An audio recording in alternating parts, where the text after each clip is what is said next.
hopefully this part works. Starting the Twitch stream, not officially starting the episode until I give the countdown for that. But do either of you have any questions by chance? I mean, I didn't really go over anything here, but you basically see the agenda.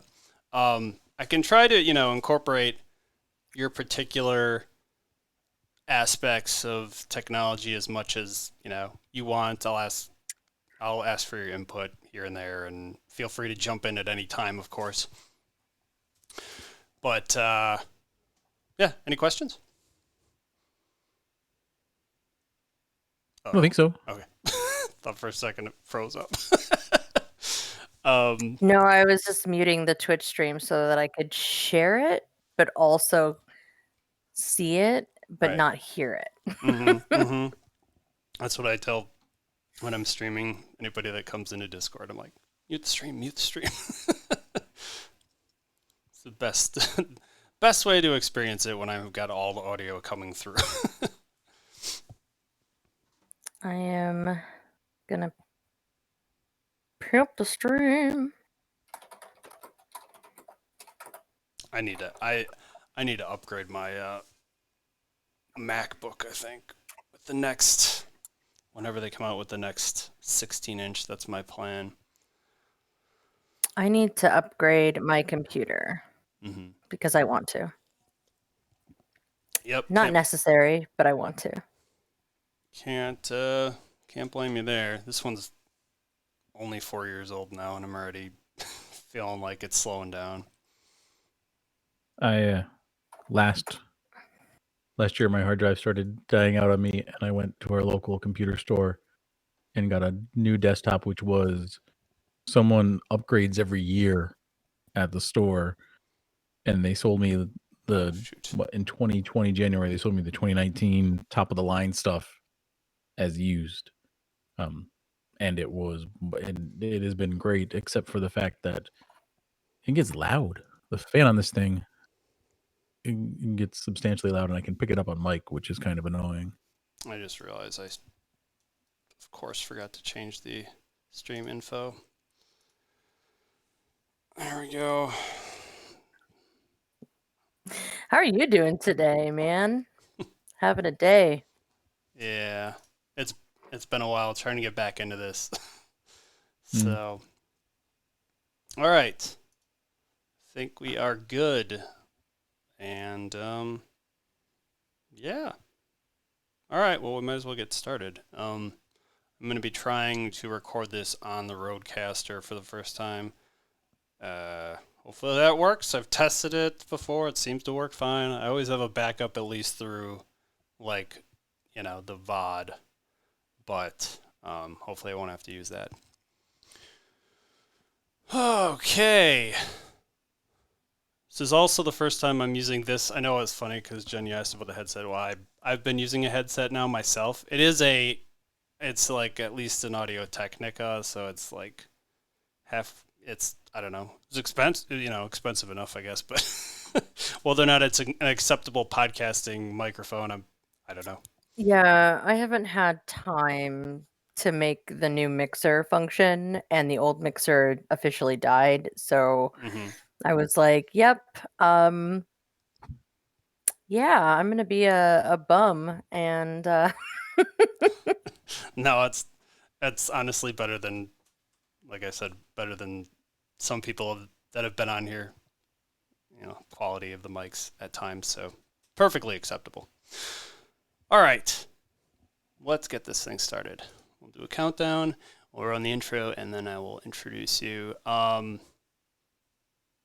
Yeah, and I guess, was there anything in particular when I introduced you that you wanted in terms of, your roles or anything like that you wanted me to mention, or just... I'm podcast list right now, so I'm just probably going to introduce you as where I originally know you from, or at least from totally ANTP specifically is what I was thinking. So yeah, that's perfectly fine.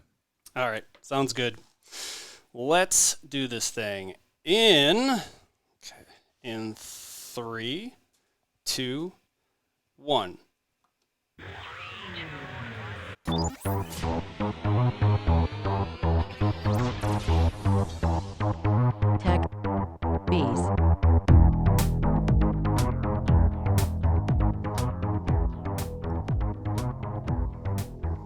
Hello, everyone. Welcome back to Techies, the podcast about simplifying our lives one gadget at a time.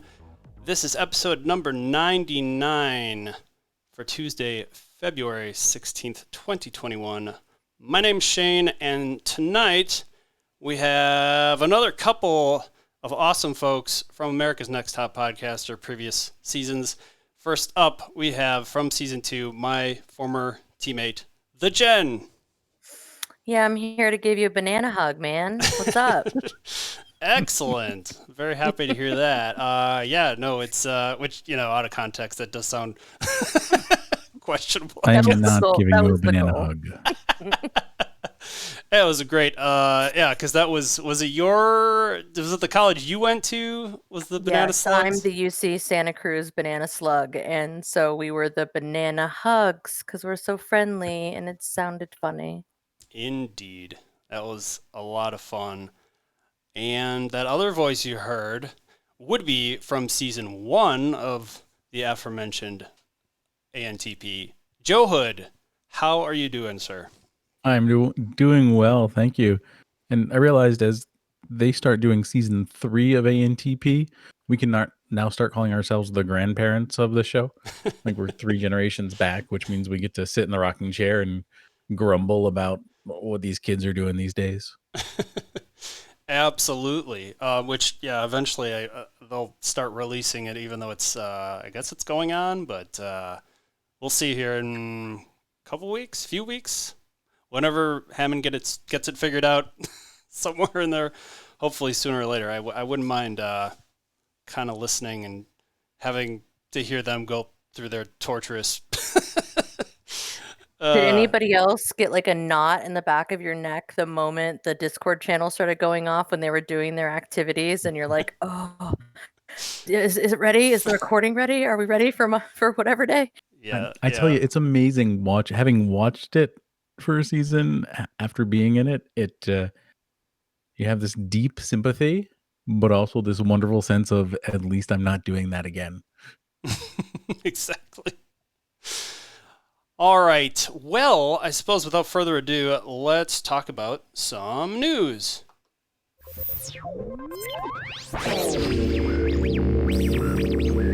News.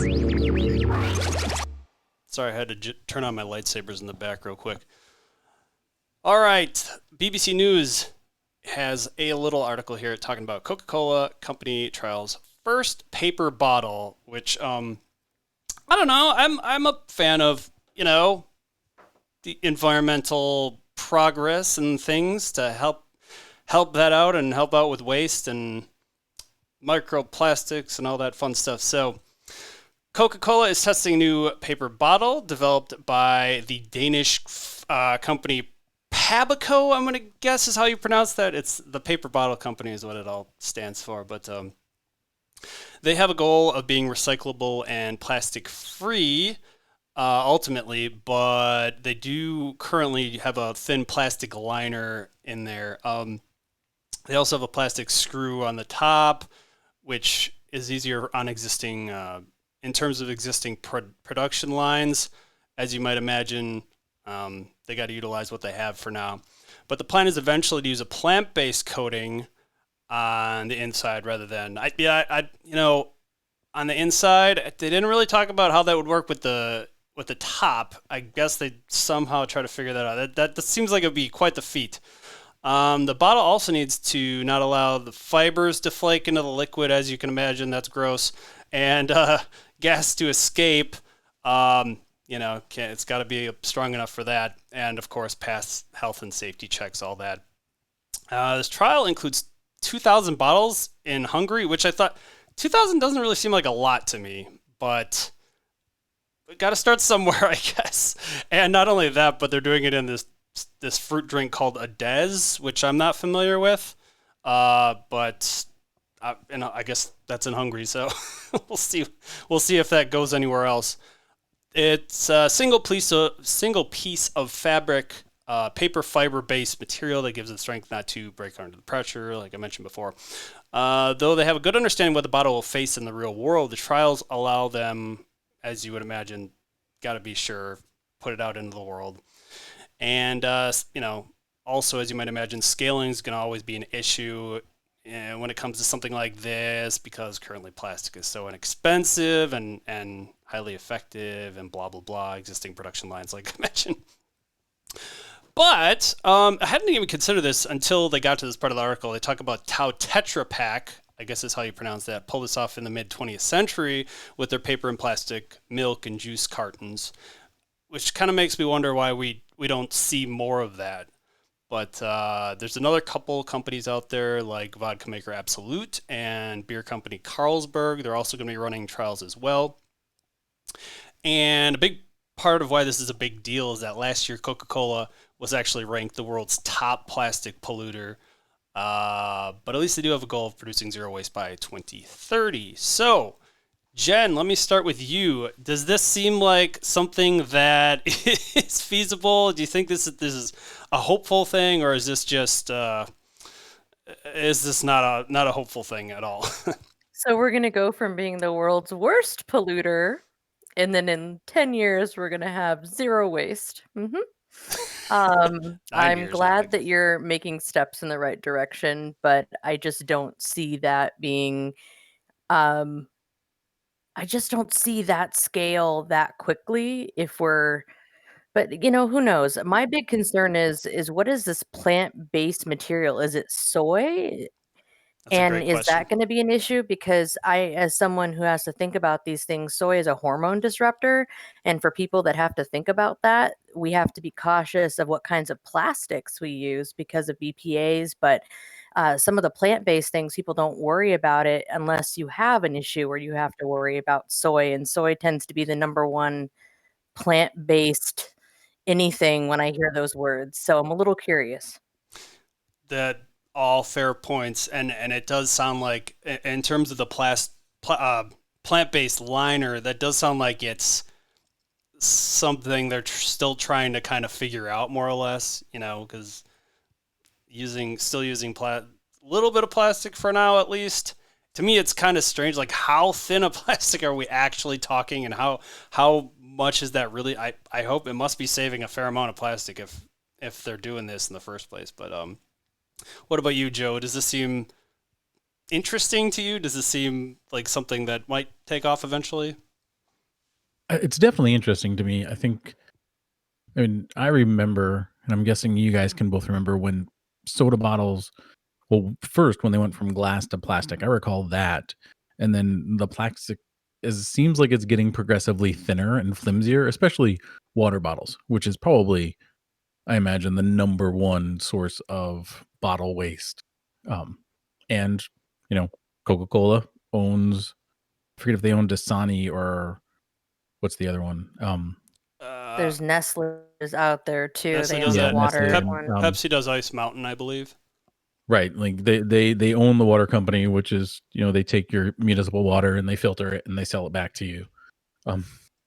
But like the reduction in plastic seems like a good thing. The questions I had about it around the pressurization, and I wonder how much of that plastic is helping with the pressurization versus the microfiber. Because I thought about, we have, like you mentioned with the with Tetra Pak, like Mm-hmm. we've got juice and milk and other liquid products in in containers that don't have plastic, but they're not pressurized. And the thing about carbonated beverages is that they're pressurized, and I think that I'm guessing that's the big battle here between the pressure and having something that's not as permeable. Um, something this made me think of that I think would be even more exciting. I don't know if you guys ever heard about Heineken and their square bottles. They started making square bottles back in the 70s, I believe, and it was a test run. And essentially, what they were doing is they were trying to figure out a way to make their bottles reusable. So they made square bottles, and they actually had a bunch of demos about it where people would take the bottles, fill them with sand, stack them, put mortar between them, and they would become bricks, and they would actually turn these green Heineken bottles into structures. Mm-hmm. Um, and I love that innovation that they did with that. And part of that is for me that's powerful is I trust reuse a lot because I can see it. Right now, I've learned in the last year to not trust the recycling of plastic as much because there's a lot of, discovered in the US, a lot of our recycling was getting shipped to China. And then China said, well, we're not going to buy that plastic from you. And so now our recycling system is falling apart. Like we need to find things that aren't creating more plastic. Um, Right. and I'd love to see them make a product that can be reused clearly and easily by users instead of having to just stick it back into an anonymous system again. For sure. Yeah, I hadn't heard that about Heineken, but kind of funny because for whatever reason, I kind of feel like a cylinder is a defining characteristic of a bottle too. But like, does it just become a jar when it's? I don't know. I guess jars are cylindrical too, so it's kind of a funny naming thing. But yeah, I'm pretty much in agreement with both of you that it's maybe a step in the right direction. Maybe something could happen. Probably not too likely, but you got to start somewhere. So hopefully that's what this does. Yeah, hopeful but not optimistic, maybe. Yeah, exactly. All right. Next, we have The Verge reporting that Jaguar will be an all-electric car brand from 2025, while the first all-electric Land Rover is coming in 2024. So the UK-based Jaguar Land Rover, I guess that's the full name now, JLR, is claiming that its luxury brand, Jaguar, will be an all-electric by 2025. The first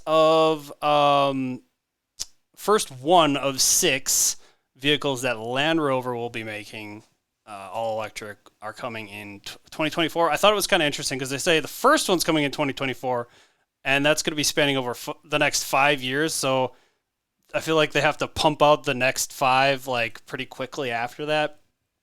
JLR has been slow to embrace electrification in the past, and the Jaguar I-Pace SUV, which I'm unfamiliar with because I can't afford a Jaguar, is still currently their only all-electric vehicle, which I guess they have produced all off-site also. They don't even really make it themselves. But being a premium brand, as you might imagine, they can at least cover the cost of the batteries of these things. They also plan to share this tech with the parent company, which is that name. It sounds. How would you pronounce that name, guys? Either of you?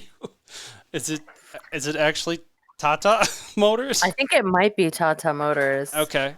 It is actually Tata Motors. It's an Indian company. Okay, gotcha.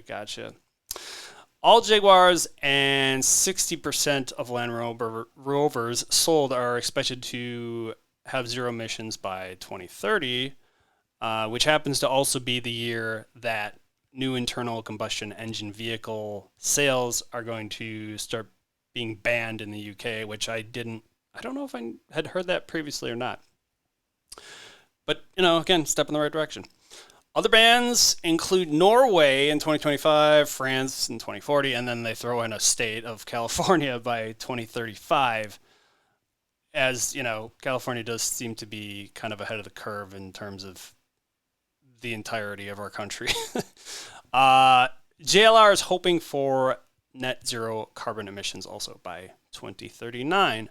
So, this time we'll start with you, Joe. Do you have any interest in electric cars in general? Let me ask you that first. I do. I like the idea of electric cars. I had some concerns early on when they came out just conceptually about range and finding places to charge. But I live in North Carolina, and I have a friend that drove his Tesla like 3 years ago, family ride from North Carolina down to Disney World. Okay. And he said it was wonderful. They didn't stop to fuel up any more frequently than they would with a regular gas car. And they just meant that their stops were a little bit longer. And it wasn't, drive for 6 hours and then charge for 3 hours. It was, drive for 6 hours and then charge for 45 minutes to an hour. It was a surprisingly short stop compared to what I thought it should be for, I guess I probably in my head thought it would be like charging my laptop, but Right. bigger. So the technology was there, so it was reasonable. I'm also not a big, I don't care about how fast the car goes. I've always looked at miles per gallon as opposed to horsepower when Same. I look at cars. Although with electric cars, they go faster, they pull harder than gasoline cars anyway. Um, my one skepticism about electric cars, it's kind of a concern more than a skepticism. Land Rover. Like I know how much a Land Rover costs. I have a friend that just got an Audi electric SUV. And after he showed it to me, I looked at the price. And there were 6 numbers in that price. Like it was in the six. It was over $100,000.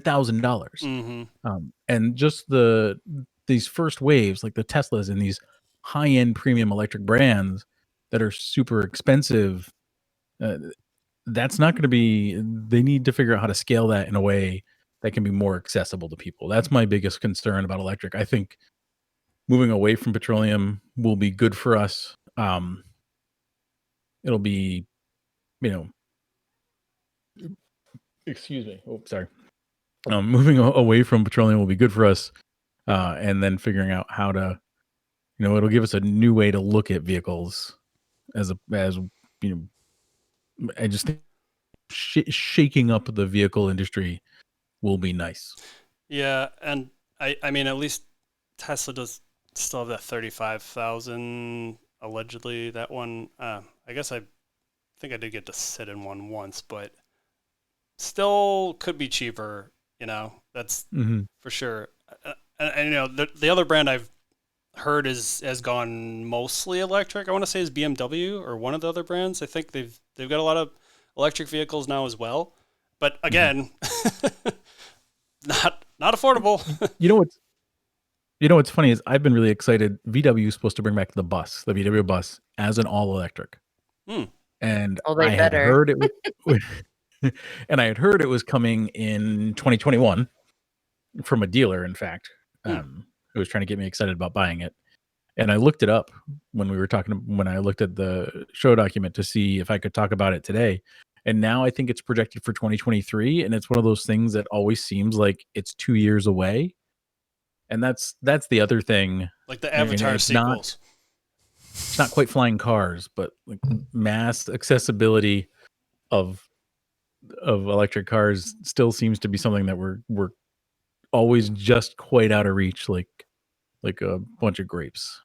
Mm-hmm. How about you, Jen? Do you think this is again a step in the right direction? Is this a hopeful kind of thing?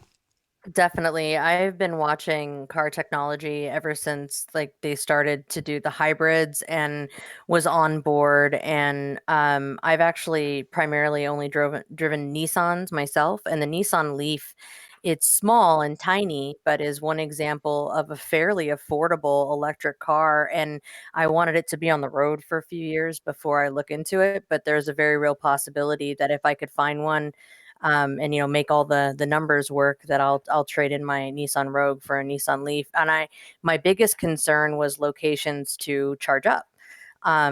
I love hearing stories of my friends who are like, "Hey guys, I'm at Starbucks doing a firmware update on my car and recharging because I forgot to last night," which is a sentence that can be said now. So I'm all for it.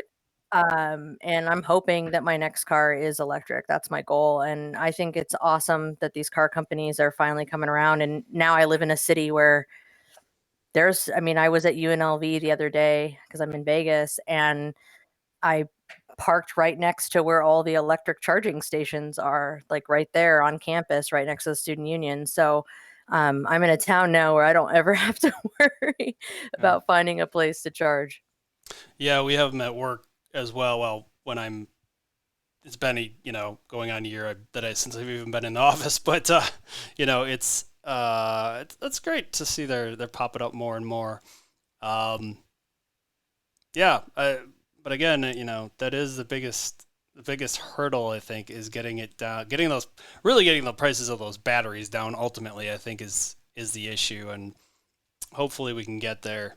sooner or later, because 2050 approacheth.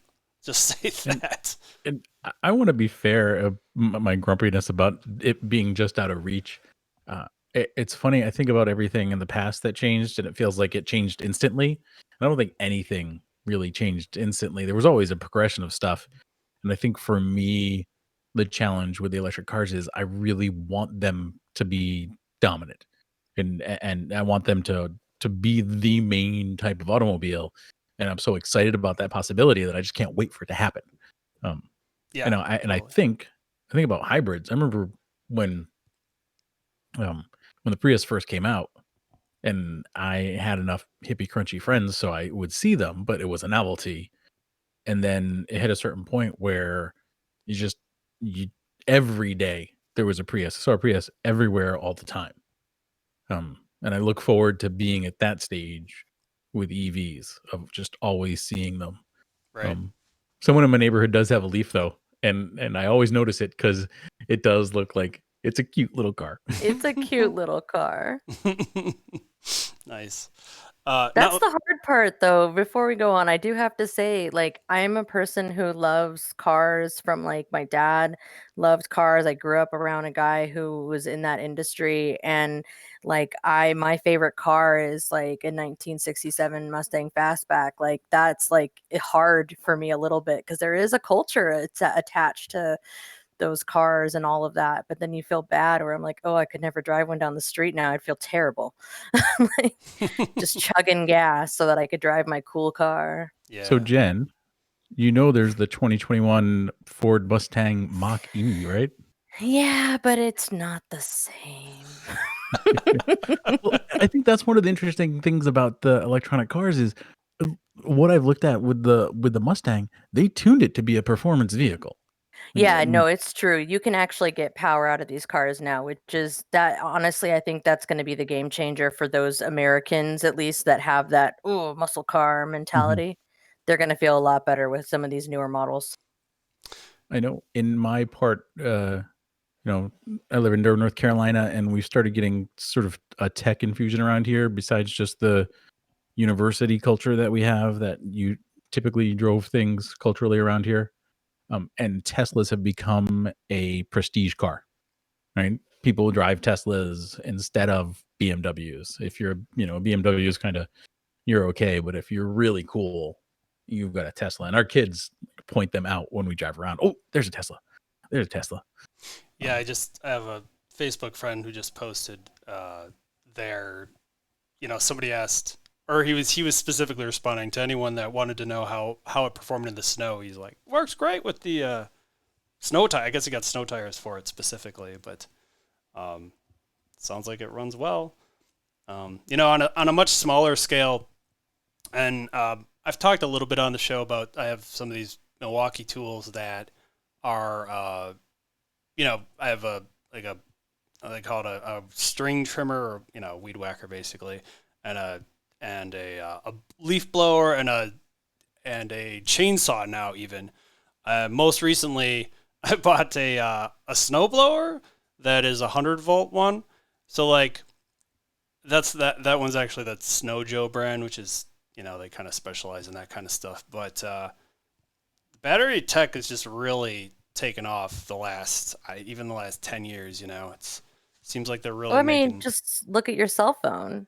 Yeah. Cell phone batteries alone just blow my mind. Like my newest cell phone, I'm like, I think I charge it every couple days, which is weird. That's never happened before.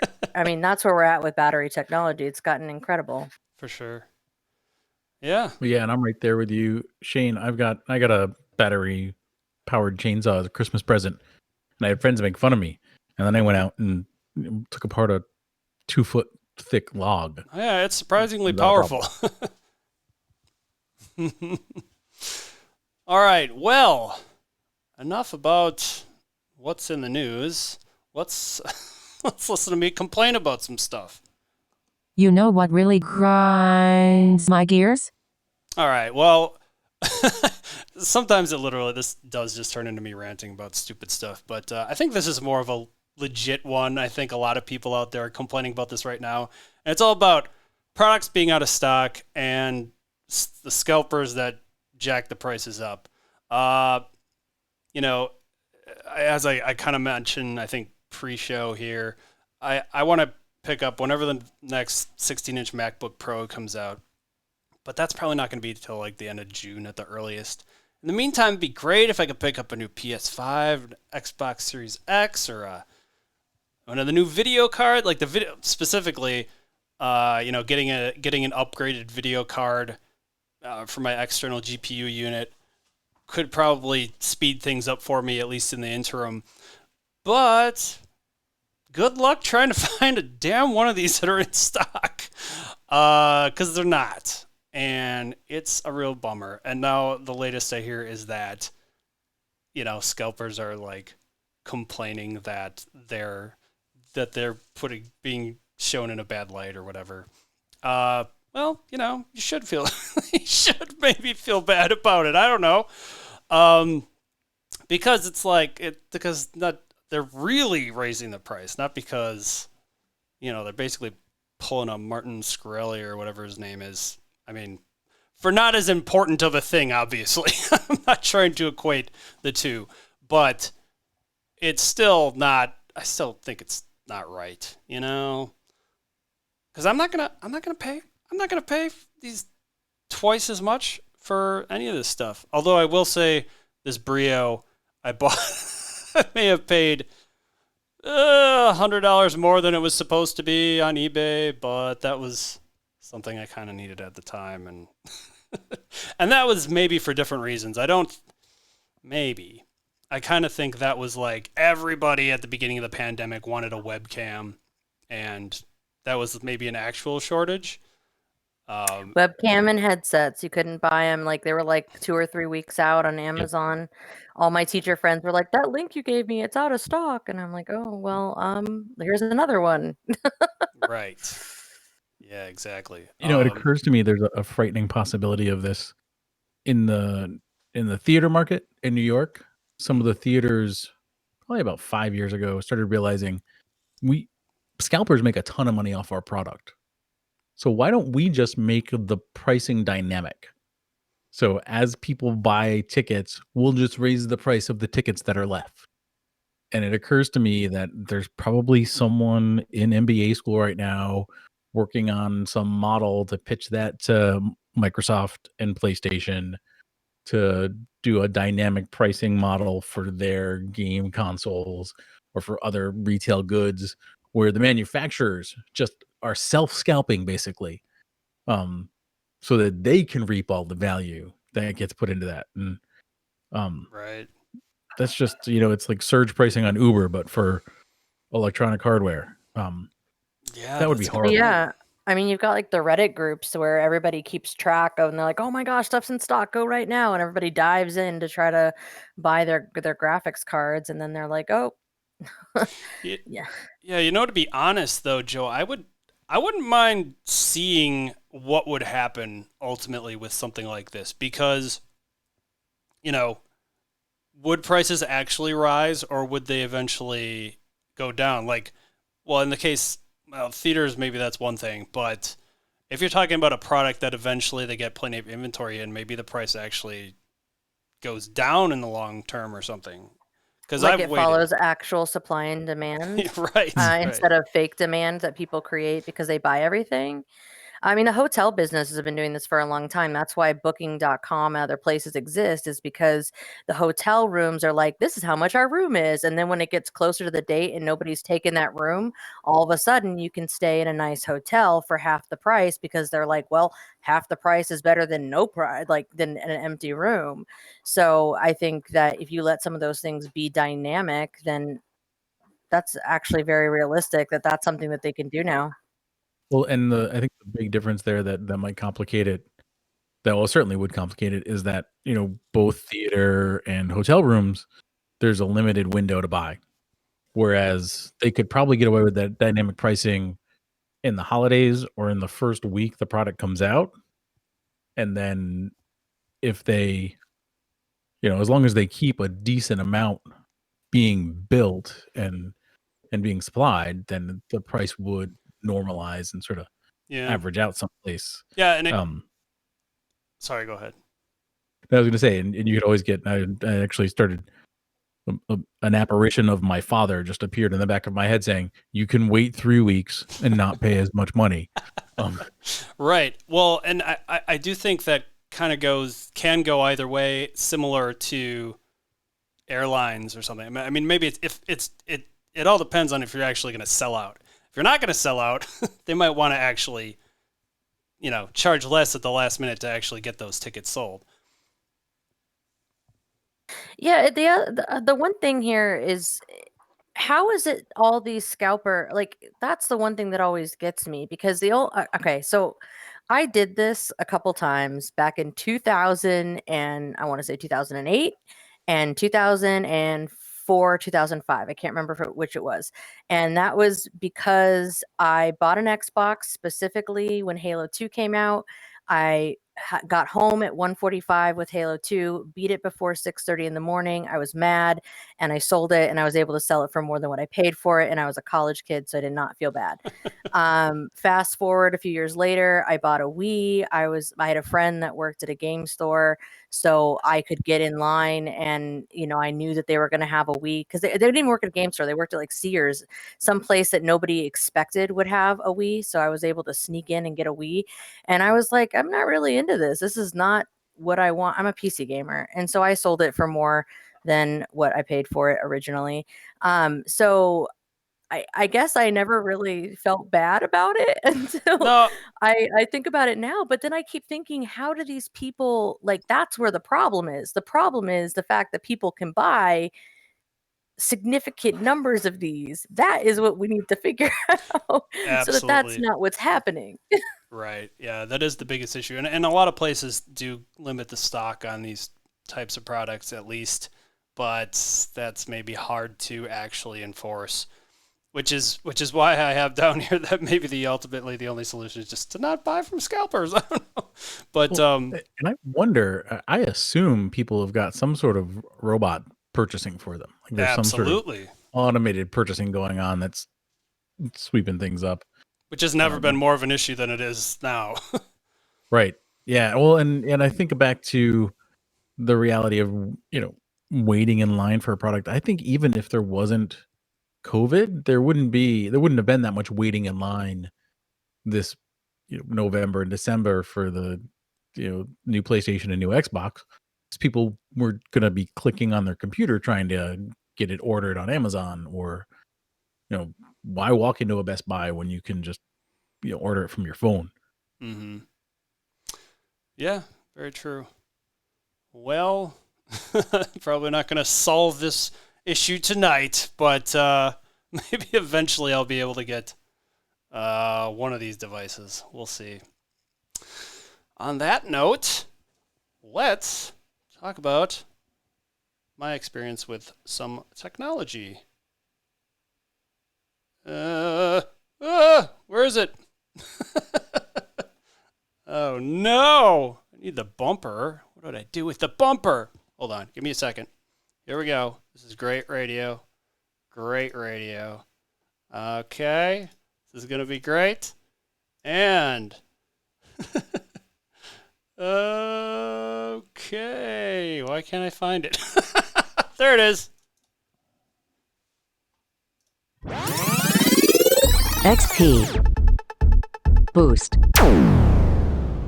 Okay, we are talking about. Well, first. Oh God, stop. XP. Boost. I'm gonna have to cut this. Hey, Anyway. what segment are we in? Okay, so just a quick XP update. On one of the last couple episodes, we talked about the treadmills that I had purchased previously, and just a quick update on those. I ended up out of what the hell is that? nowhere Stop it! I don't know what's happening provides a anymore. blank stare Blah blah blah blah blah. I don't know what's happening. No I don't way. know. Oh, I know. to guess. Oh my God, this is embarrassing. This is the best ever. This is your Scott Johnson moment. I love how the voice out of nowhere called itself out and just said, "I'm from out of nowhere." Oh my god! All right. Edits. Those that miss out on the live, man, they're missing out.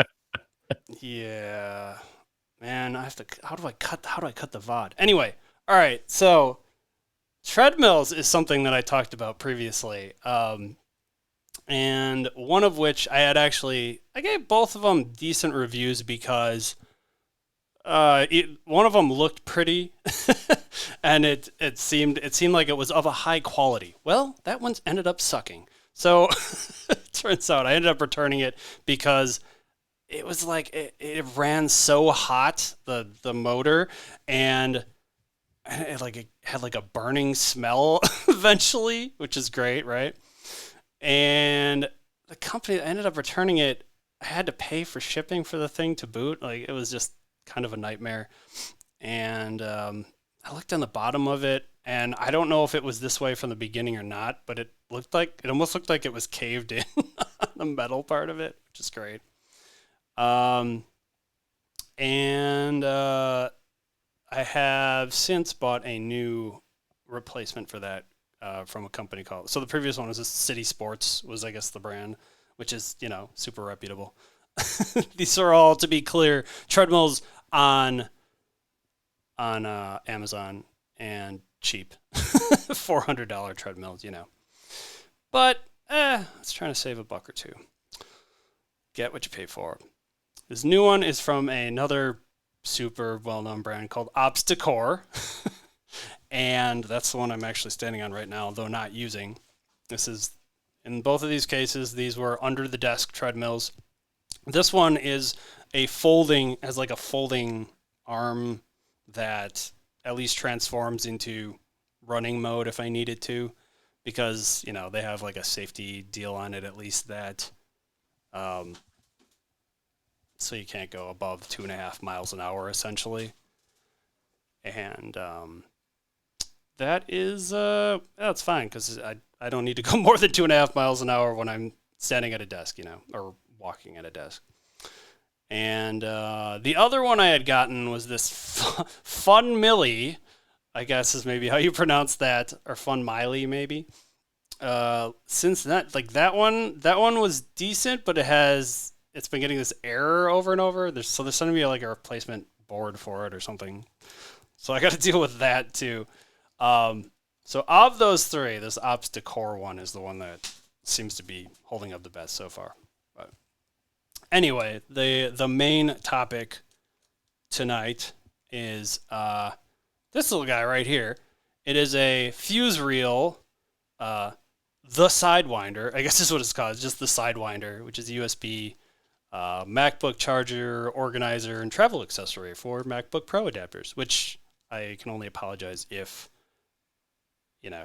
folks out there are not using Mac specifically. My, I do hope that this kind of tech takes off for more, if you can call it tech. It's tech now. It's like everything's a little bit technology involved in it and everything, but yeah, we should come back to that when you're done talking about this, things that are technology now.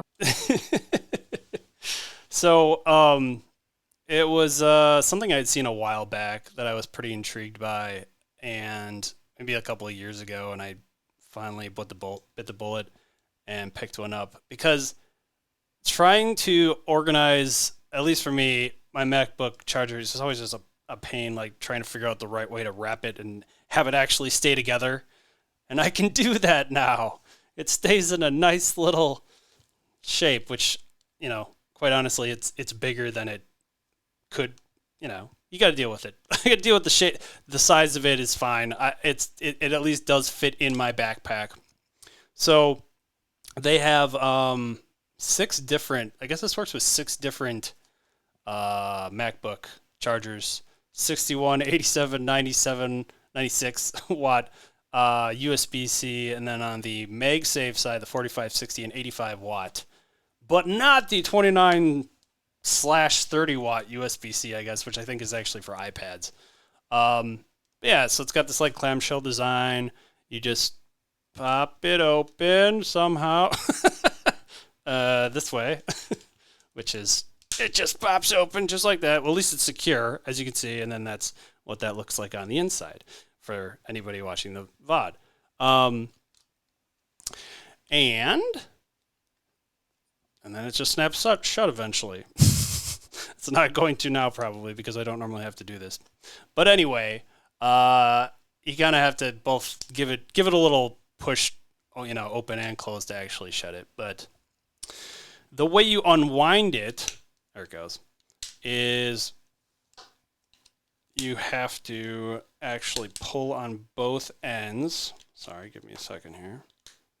I'm probably not going to be able to fix this. Anyway, you got to pull on both ends to actually, at the same time, to unreel it, which takes a little bit of getting used to, but I don't mind it. Because you have to constantly be like, what do you do now? You just have to pull it or set it down somehow while you're pulling on it.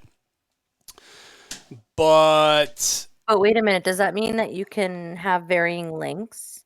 Like you can have Yes. only as much cord as you need? Yes, more or Then less. that is a feature. That is a good feature, because there's nothing worse than me with my laptop cable, and it's like I'm at Starbucks and it's everywhere. Yeah.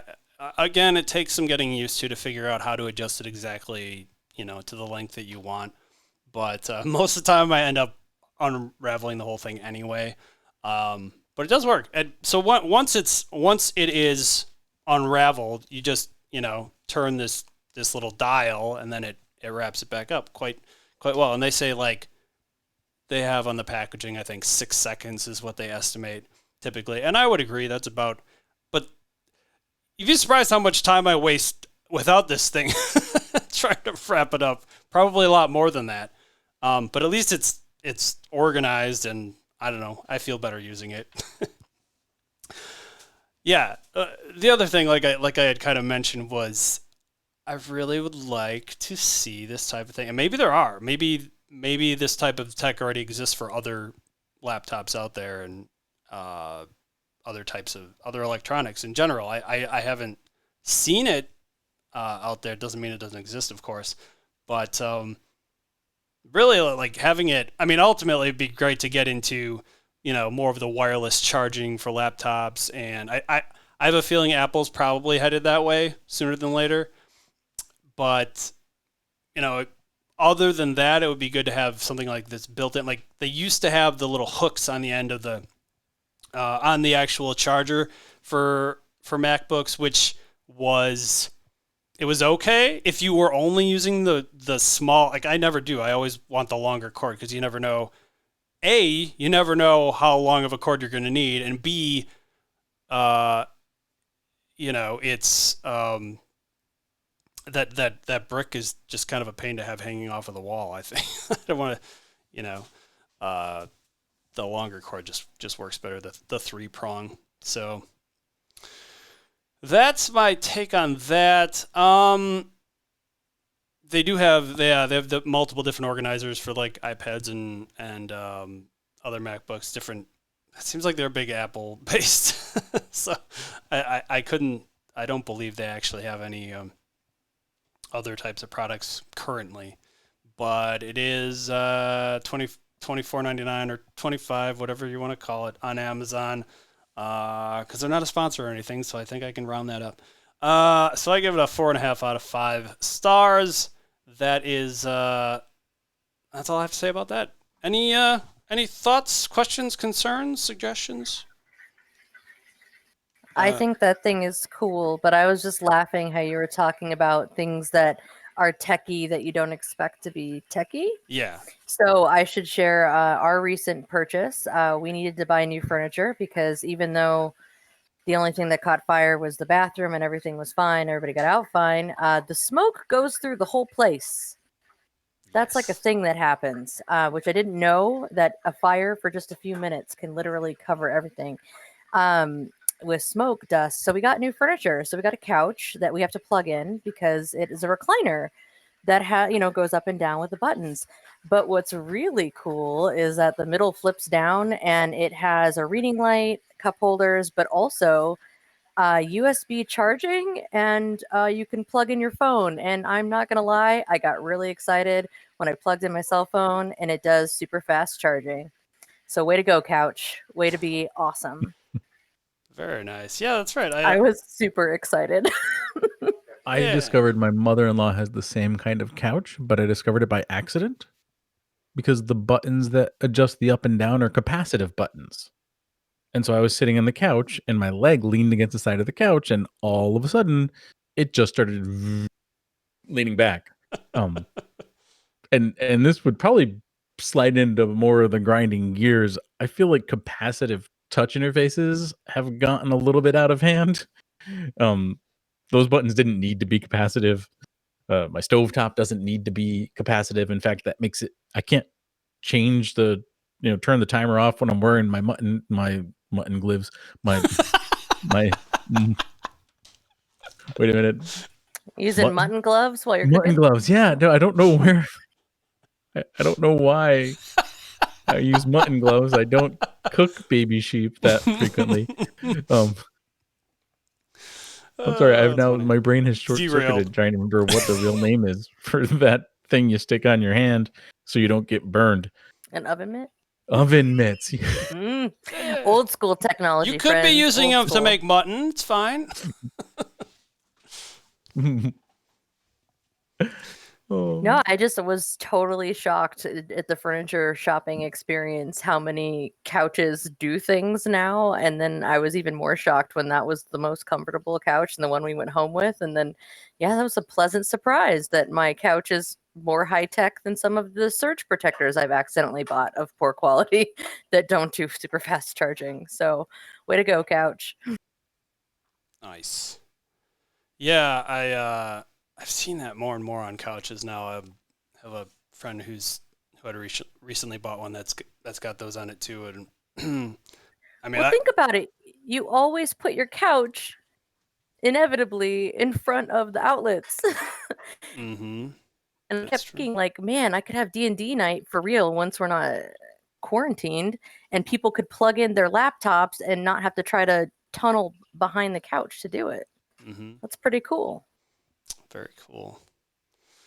Yes, indeed. And I am sitting with like 25-year-old furniture myself, so I am in desperate need of an upgrade.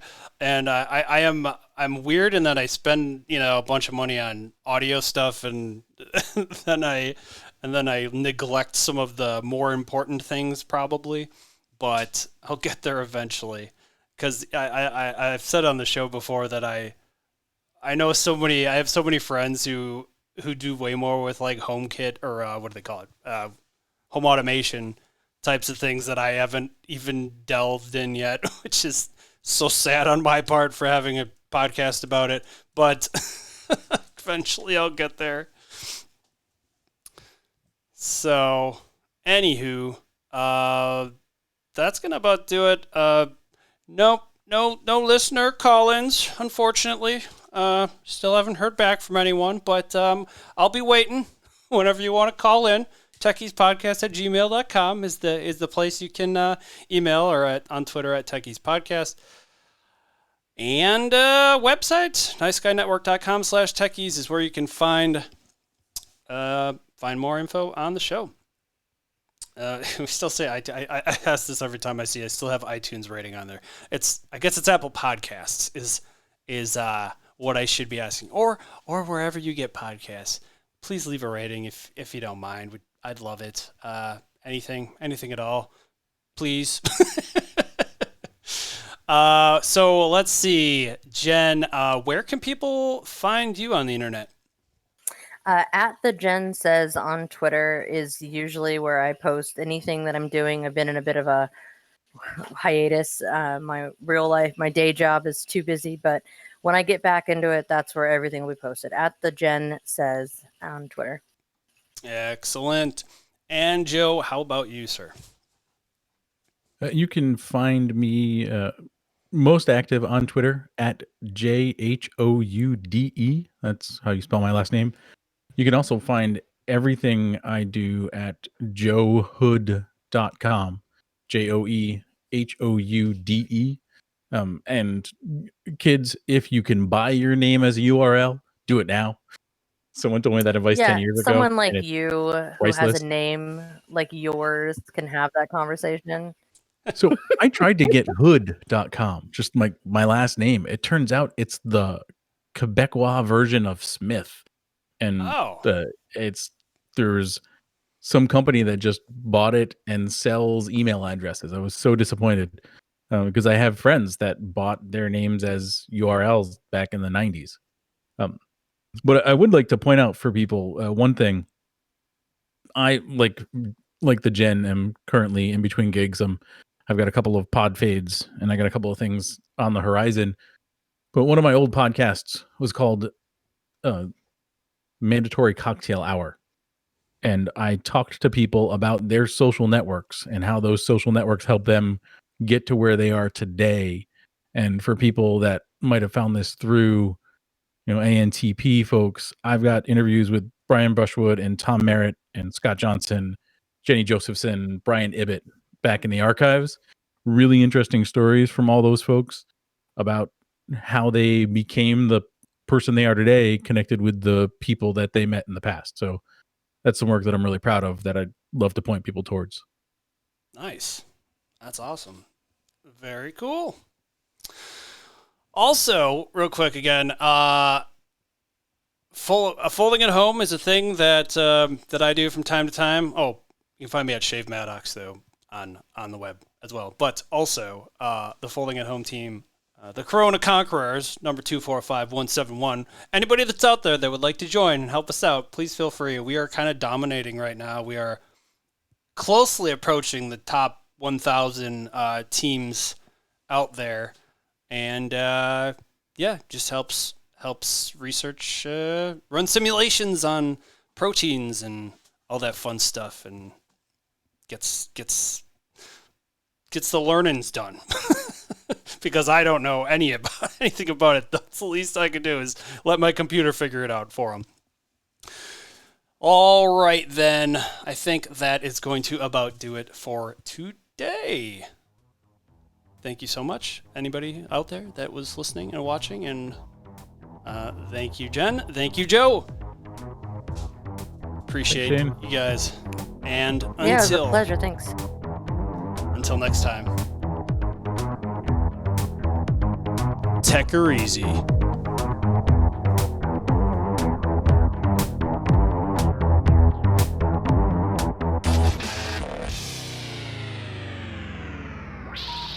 hang up and try again.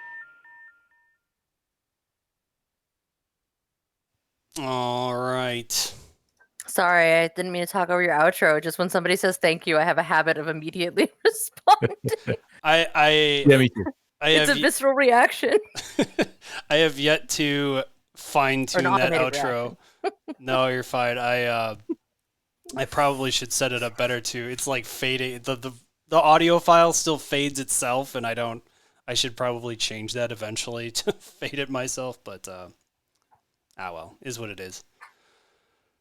But yeah, it's fun. Barring some technical problems along the way, there's always something. Always. Wouldn't be a tech show. You can never get away from it. That is the one thing I've learned.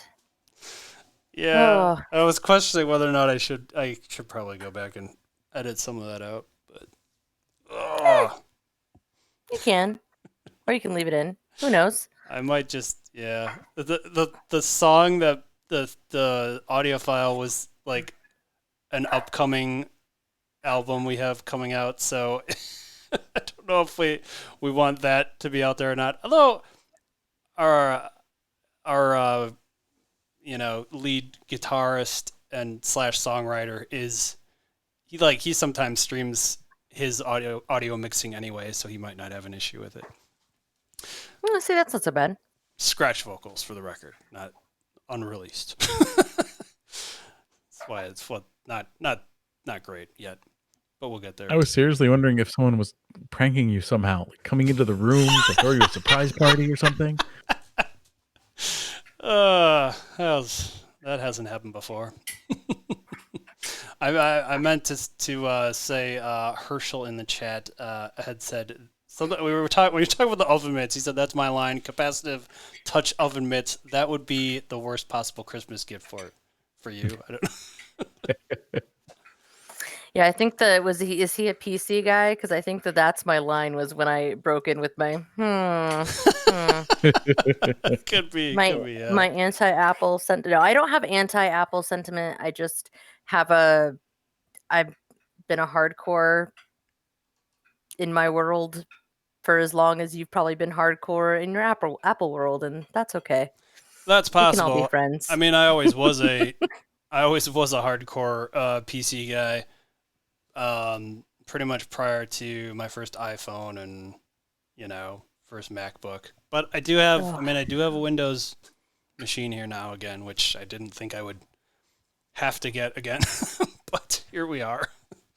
I can't believe it because I'm on tech trainings all the time for teaching, and I am always so shocked when somebody's presenting their screen and they're on an Apple, and I'm like, so many people are on Apple, and I'm like, how? Like, we're a Google district. Like, how are all of you people on Apple all the time?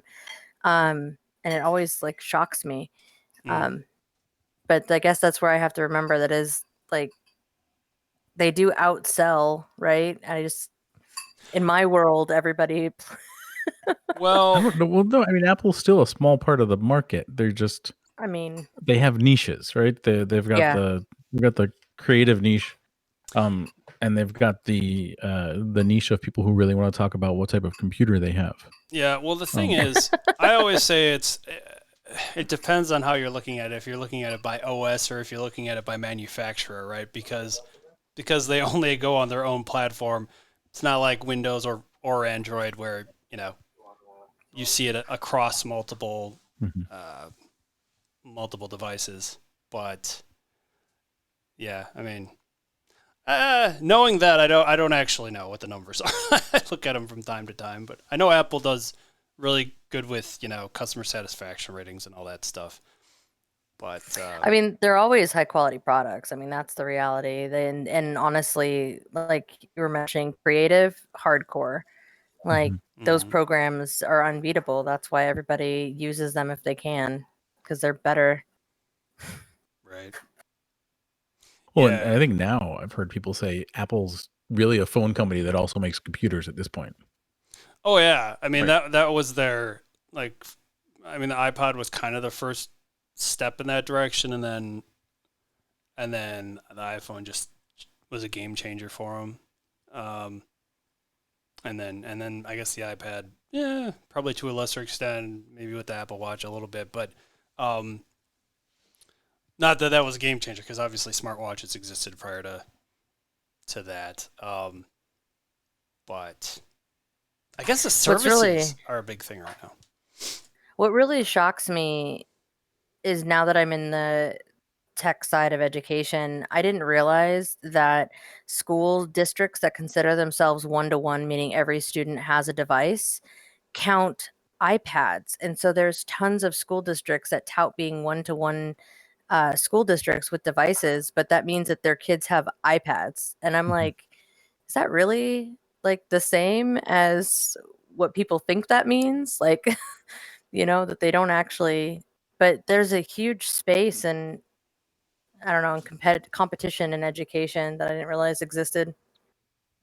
So at my kid's school, my son's in middle school. He has a Mac laptop, and my daughter is in elementary, and she has an iPad, and that was a new thing this year.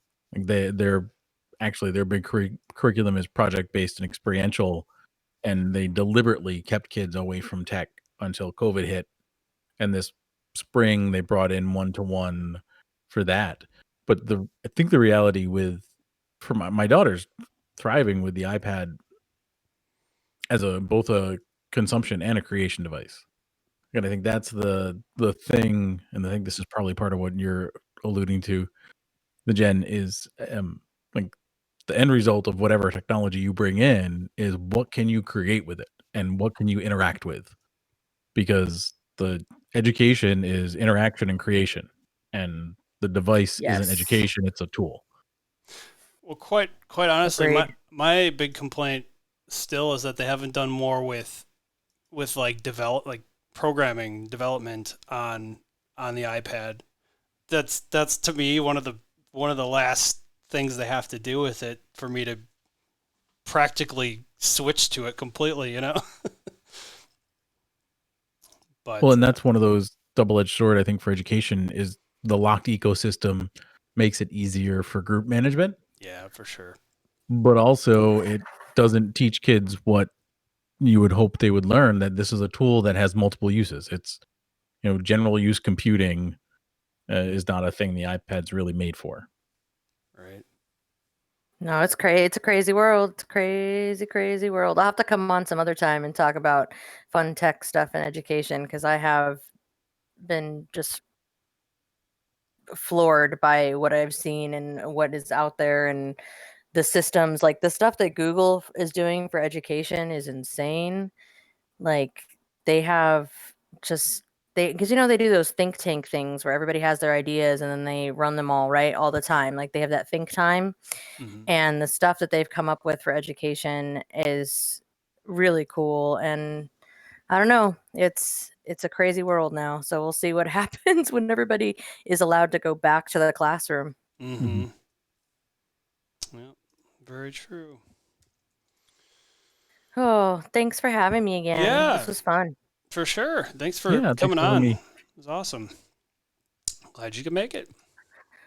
I'm gonna go grade responses to Romeo and Juliet and try not to be mad and To also the happy. play. Yes. Well, responses to their homework about the play. Gotcha. Cool. It's been so long since I've read any of that stuff. Yeah. I feel like such a jerk. I mean, my juniors are having a great time. We're doing Gatsby and they love it. They think it's great. They're in the book, they're in it. And I was joking with somebody that both of my classes, my 9th graders and my 11th graders, can find a Leonardo DiCaprio film to help them do their homework. So that's great. Well, in the 11th graders, they could do whatever they want with Gatsby, right? It's public domain as of New Year's. Yeah, it's true. That's crazy. And that's just nuts. It's crazy. But they're loving it. Now, my 9th graders, on the other hand, are hating me and think I'm the worst. But that's fine. That's fine. They can think that. Oh, boys. Thank you. Yeah, thank you. We appreciate both of you coming on here.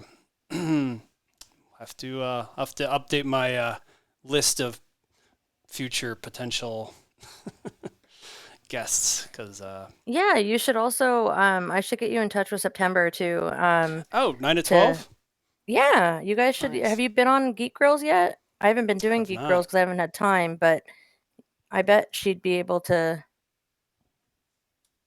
get you on there at some point if Yeah, they see, have an opportunity. I know she is. She probably doesn't know who I am, but just from the morning stream, pretty much. But Yep, no, that's I miss Geek Grills. I just don't have time to unfortunately commit to them. So I'm glad that they got another third.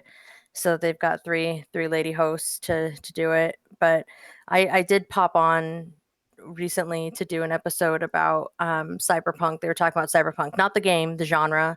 And I'm a huge cyberpunk nerd. So I was like, oh, okay, I will go on to talk about cyberpunk. I will find a way to go talk about cyberpunk for an hour and a half. nice. Oh, wait. So the Gibson or Stevenson? Okay. Debate, but Gibson for me. But that's me. But I also have mad respect. But Gibson, it was always, I don't know, it was always the one for me.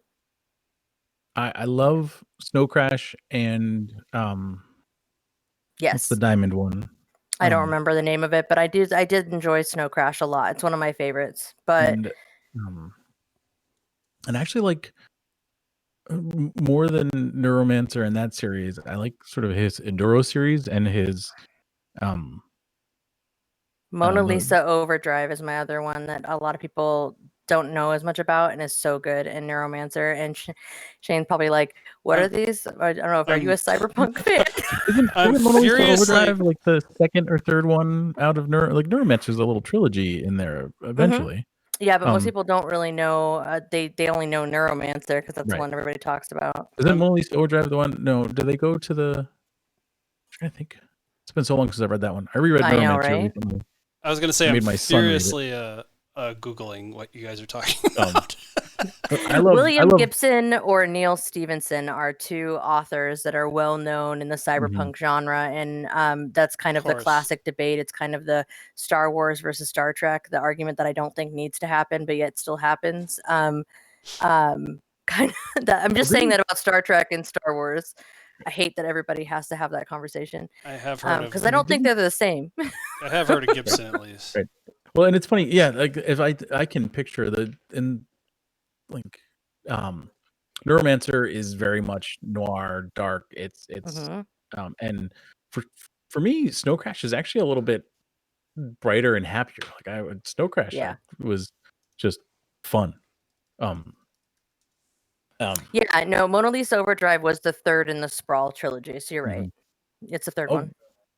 That has nothing to do with Snowpiercer, though. No, That's something no, else. that's different. Yeah. Is that a book too? Now I'm gonna need to go back and go reread Mona Lisa Overdrive. Yeah, that one's it's a good one. I like it a lot. And it wasn't it was Aduro was a totally different trilogy, right? Or is that Right, connected? because you had the Sprawl trilogy, which is Neuromancer, Count Zero, and Mona Right. Lisa Overdrive. Right. Mhm. And I loved the pattern recognition trilogy. That one was sort of the near future Mm-hmm. cyberpunk. Yes. At a certain point, Gibson decided that far future sort of science fiction was a little bit it was too easy, maybe, and so he started doing science fiction from next week, basically. And he did a trilogy like that, which was sort of 10 minutes into the future, kind of as the motif. What was that? I can't remember. It came out when I was in college. The one that he did that was been early 2000s, and I cannot remember the name of that book, but it was weird because like I read it a couple years later, and I was like, this is uncomfortably present right now. Oh, I think And it was might about have like been. Yeah. It is pattern recognition. That's right. Yeah. With the Merchant of Cool and like Right. how like celebrity was going to be a big part of everything, and how does that even get defined? And then I was like, oh, this is too real world. I can't touch this There was again. like the anti-brand cool, which is all what Uniqlo is. There was the even to the point where there was the facial recognition anti-shirt, right? Like there was it was There's uncanny. some creepy stuff in there when he did some of that stuff. But yeah, pattern recognition, that's a good one that I always recommend people to read. Who have they read Neuromancer? And I'm like, all right, go read pattern recognition, have some fun. Was it Peripheral and Agency? Have you read those guys yet? I haven't read Agency, and his newer stuff. I just haven't. I don't know who has time. Who's reading books anymore? I feel like if I can't, oh, man, I feel so. I'm like the worst English teacher because I'm like I watch shows, but that's to me, I think that's literature too. But I'm also a weird hippie that believes that way. That movies and TV shows are also literature, and I'm okay with that. One of my students was being a smartass, and he's like, well, I only know that because an NPC said it in a video game that I play, but you probably wouldn't count that. And I was like, actually, I think video games are an excellent way to deliver literature in the modern age. And that's fantastic that you remember it from that. And his I can imagine what his little face looked like when I called him out. You think you're being a jerk, but actually you're being a good boy. And your video games are literature technically, at least most of them these days. And also I can still beat you at that game. No. Oh, maybe. Also, that Brian picture, I had to not look at your screen a lot or your camera a lot because that Brian, like, I just. That's the Ibit bomb. I don't know if I'm technically supposed to be having his likeness on my stream or not, but I couldn't help it. He like made a Facebook post about like once he was looking for it to make those masks they sell on. Oh yeah, I remember when he actually made that. Yeah, and like then somebody posted. Yeah. Somebody had the photo, so they posted it. So I just printed it out and stuck it back behind my giant Hearthstone cart. It's fantastic. It's I think he would be pleased. I feel like he would. You wouldn't get a cease and desist in this case. I think. No, I don't. He's really not a cease and desist kind of guy. Continue and enhance. Politely tell me, our- please take that down, Shane, please. Yeah, I'm gonna have to ask you to take that down. I don't know if he even knows about it. But That's fantastic. It's classic.